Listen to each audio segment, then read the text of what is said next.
So we scattered my father's ashes a couple weeks ago. And when I say scattered, we didn't actually scatter anything. We more walked into the ocean and dumped.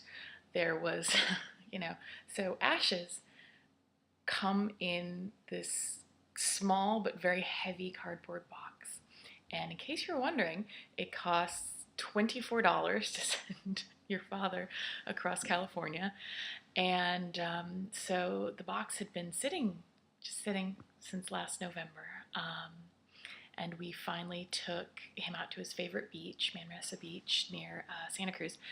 And my brother had Dad in a bag, and I had a bag of flower petals that my aunt had sent along from her garden that she wanted scattered with Dad. And, we walked into the ocean, and my brother just upended this plastic bag.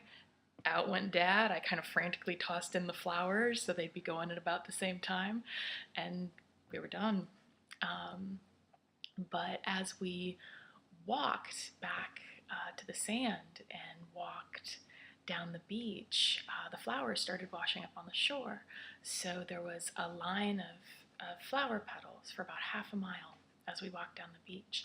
And then once we got to the end of the flower petals, there was a whole crew of people just staring out into the ocean, and there were dolphins jumping.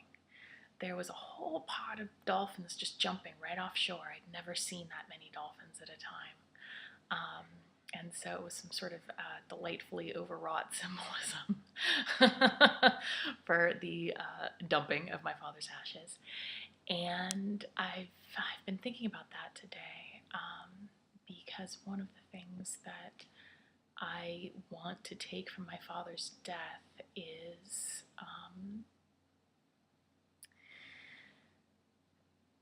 to not do some of the things that he did in his life. He was a wonderful man, very kind, very intelligent, very strange, clearly. But he also had a habit of letting things stop him. He had a habit of letting his brain stop him. He would just think about things forever and not actually do them.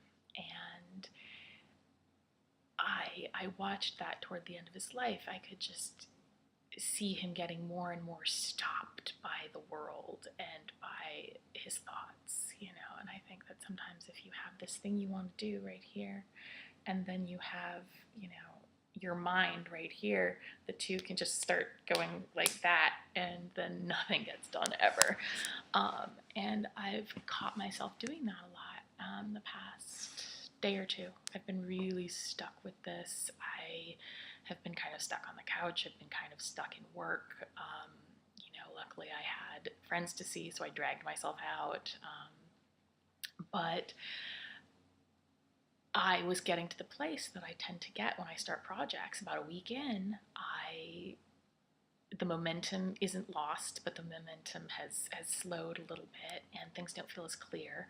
And so it just becomes easier to stop than to keep pushing forward to see what comes next, because I believe that often you have to keep pushing through those plateaus to get to whatever is next. And I still don't know what's next, but I need to keep pushing. And I wish that my father had kept pushing, because I think he had some wonderful things in him that just didn't get to be seen because his brain got in the way. And so me sitting here again on the couch doing this is not letting my brain get in the way.